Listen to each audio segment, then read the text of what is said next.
Welcome. Today we will read Lesson 100 in the workbook, and from the text we will read Chapter 10, Section 2, The Decision to Forget.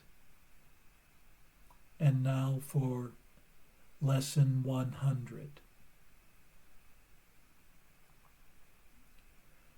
My part is essential to God's plan for salvation.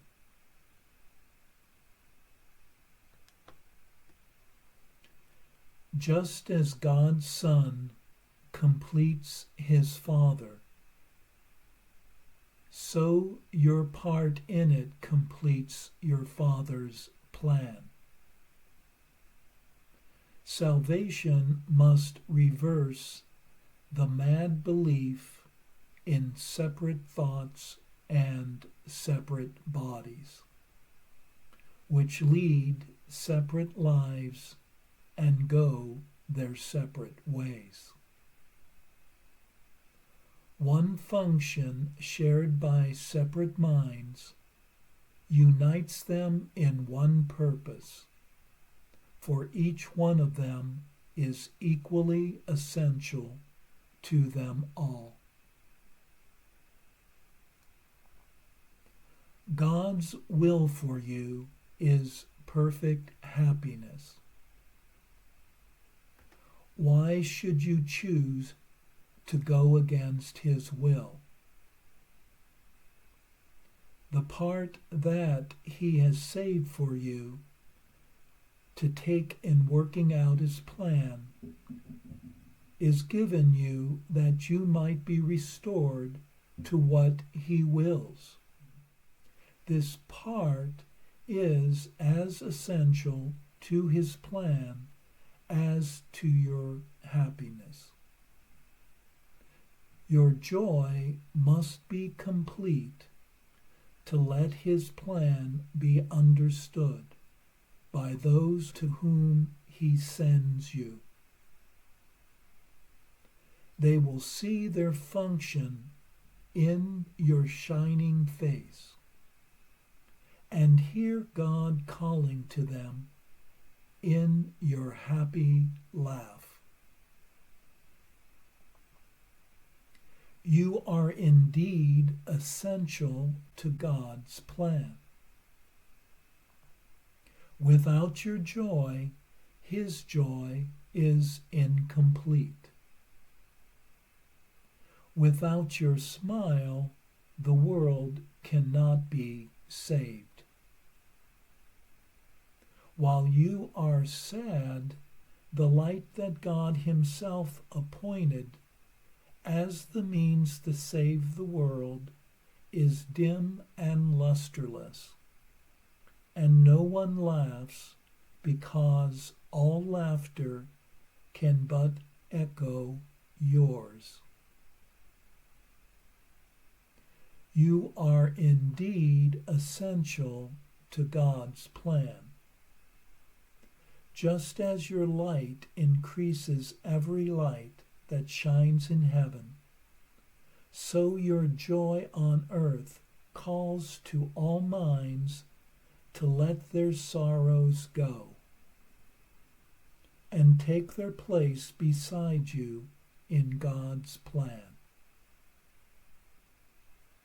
God's messengers are joyous, and their joy heals sorrow and despair. They are the proof that God wills perfect happiness for all who will accept their Father's gifts as theirs. We will not let ourselves be sad today, for if we do, we fail to take the part that is essential to God's plan, as well as to our vision. Sadness is the sign that you would play another part. instead of what has been assigned to you by God. Thus do you fail to show the world how great the happiness He wills for you. And so you do not recognize that it is yours. Today we will attempt to understand joy is our function here. If you are sad, your part is unfulfilled, and all the world is thus deprived of joy along with you. God asks you to be happy, so the world can see how much He loves His Son and wills no sorrow rises to abate His joy. No fear besets Him to disturb His peace. You are God's messenger today. You bring His happiness to all you look upon, His peace to everyone who looks on you, and sees His message in your happy face. We will prepare ourselves for this today. In our 5-minute practice periods, by feeling happiness arise in us according to our Father's will and ours. Begin the exercises with the thought today's idea contains. Then realize your part is to be happy. Only this is asked of you or anyone who wants to take his place among God's messengers. Think what this means. You have indeed been wrong in your belief that sacrifice is asked. You but receive according to God's plan, and never lose or sacrifice or die. Now, let us try to find that joy that proves to us and all the world God's will for us. It is your function that you find it here, and that you find it now. For this you came. Let this one be the day that you succeed. Look deep within you, undismayed by all the little thoughts and foolish goals you pass, as you ascend to meet the Christ in you. He will be there, and you can reach Him now. What could you rather look upon in place of Him who waits that you may look on Him? What little thought has power to hold you back? What foolish goal can keep you from success when He who calls to you is God Himself? He will be there. You are essential to His plan. You are His messenger today, and you must find what He would have you give. Do not forget the idea for today between your hourly practice periods. It is yourself who calls to you today. And it is him you answer every time you tell yourself you are essential to God's plan for the salvation of the world.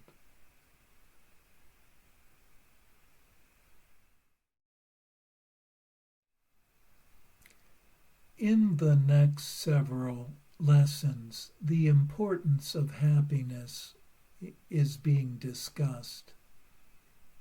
In this lesson, we are informed that our function, along with salvation and forgiveness, is to be happy. And since there is no loss involved in being happy, then there is no sacrifice in fulfilling one's function. One's salvation is then but to be joyful through the healing, the undoing of all sorrow and sadness. One's forgiveness but releases the barriers that block one's innate happiness and innate peace. Thus, one's purpose, one's function is to be a messenger of gladness to others through one's joyful expressions and laughter, releasing others from their despair to a shiny unity of joy.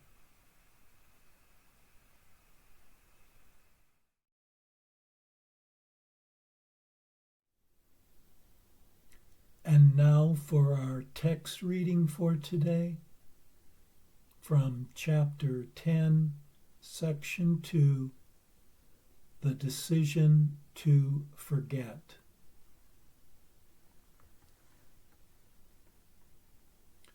Unless you first know something, you cannot dissociate it. Knowledge must precede dissociation, so that dissociation is nothing more than a decision to forget. What has been forgotten then appears to be fearful, but only because the dissociation is an attack on truth. You are fearful because you have forgotten, and you have replaced your knowledge by an awareness of dreams, because you are afraid of your dissociation, not of what you have dissociated. When what you have dissociated is accepted, it ceases to be fearful. Yet to give up the dissociation of reality brings more than merely lack of fear. In this decision lie joy and peace and the glory of creation. Offer the Holy Spirit only your willingness to remember, for he retains the knowledge of God and of yourself for you, waiting for your acceptance. Give up gladly everything that would stand in the way of your remembering, for God is in your memory. His voice will tell you that you are part of him when you are willing to remember him and know your own reality again. Let nothing in this world delay your remembering of him. For in this remembering is the knowledge of yourself. To remember is merely to restore to your mind what is already there. You do not make what you remember. You merely accept again what is already there but was rejected. The ability to accept truth in this world is the perceptual counterpart of creating in the kingdom. God will do his part if you will do yours. And his return in exchange for yours is the exchange of knowledge for perception. Nothing is beyond his will for you. But signify your will to remember him, and behold, he will give you everything but for the asking. When you attack, you are denying yourself. You are specifically teaching yourself that you are not what you are. Your denial of reality precludes the acceptance of God's gift, because you have accepted something else in its place. If you understand that this is always an attack on truth, and truth is God, you will realize why it is always fearful. If you further recognize that you are part of God, you will understand why it is that you always attack yourself first. All attack is self-attack.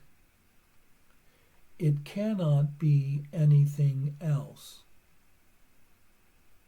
Arising from your own decision not to be what you are, it is an attack on your identification.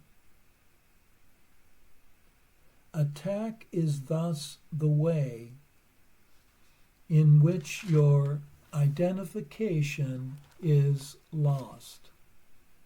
Because when you attack, you must have forgotten what you are.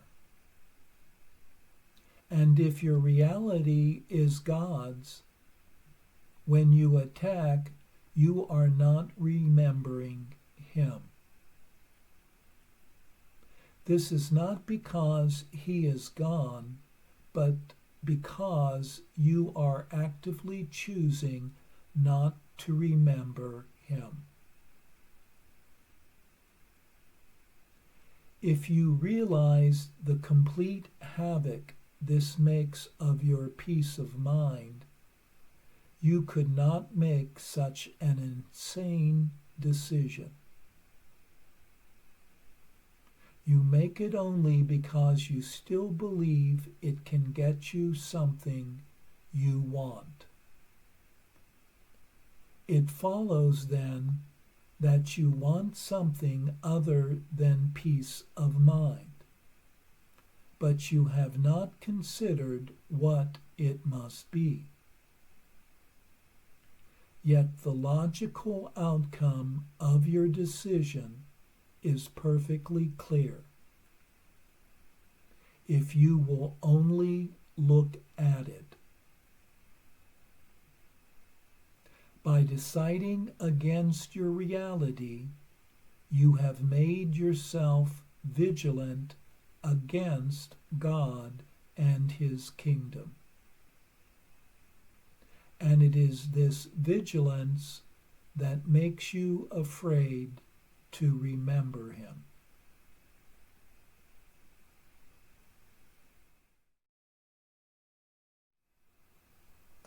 This section teaches us that to dissociate and separate from one's knowledge, one's awareness of anything, is but a decision to forget, and hence is but an attack on truth. What is forgotten, then, takes on a fearful appearance, and the memory is tended to be avoided, resisted. In having given up the memory of who we are, one has replaced it with something else, an illusory sense of self, which itself is an attack on oneself. Thus, all attack is self-attack, attacking one's identification. Thus, one must offer one's inner guide, the Holy Spirit, one's willingness to remember without reservation, and thus restoring one's mind to what is already there.